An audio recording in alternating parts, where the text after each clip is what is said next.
সম্প্রতি একজন মাওলানা জামাতে ইসলামে যোগদান করেছেন, এটা আপনি কিভাবে দেখছেন? প্রিয় ভাইয়েরা, প্রথম কথা হচ্ছে যে আমরা রাজনীতির যে প্র্যাকটিক্যাল বাংলাদেশের প্ল্যাটফর্ম আছে, এগুলার কোনোটার সাথে সক্রিয় কর্মী, সক্রিয় যোগদান এইগুলা করে আমরা কোনো রাজনীতি করি না প্রিয় ভাইয়েরা।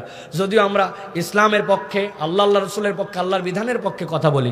এখন বাংলাদেশে যে সকল চলমান বিভিন্ন প্ল্যাটফর্ম আছে, সেখানে যে কোনো ব্যক্তি তার দেশীয় স্বাধীনতা অনুযায়ী তিনি অংশগ্রহণ করতে পারেন, এটার মধ্যে আপত্তি করার কিছু নাই। কিন্তু আমরা আমাদের ক্ষুদ্র দৃষ্টিতে দেখছি যারা নিজেদেরকে ইসলামী দলই বলে না বা ঘোষণা দেয় না, ওই রকম দলে অনেক হুজুর মৌলানা নানান কেউ যোগ দিয়ে তাদের পক্ষে হয়ে পাটি পুটি উমুক তুমুক, এটাতে কোনো কারো তেমন কিউরিয়াসের বিষয় নাই। কিন্তু যারা ঘোষণা দিয়ে ইসলামের পক্ষে কথা বলে, তাদের দলে যোগ দেওয়ার পর বাকি অনেকের দিকে জ্বলে পুরে ছাই হয়ে যাচ্ছে, আছে না ভাই?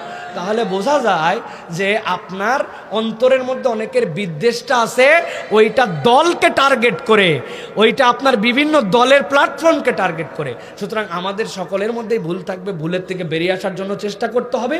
আর জিনিবে যারা এরকম করে যোগদান দিবেন, তারা কেন যোগদান করেছেন তারা ক্লারিফাই করলে, তাদের অন্তর না খুঁজে তাদের মুখের বক্তব্যের উপর সন্তুষ্ট থেকে আমাদের চুপ করে যাওয়া উচিত।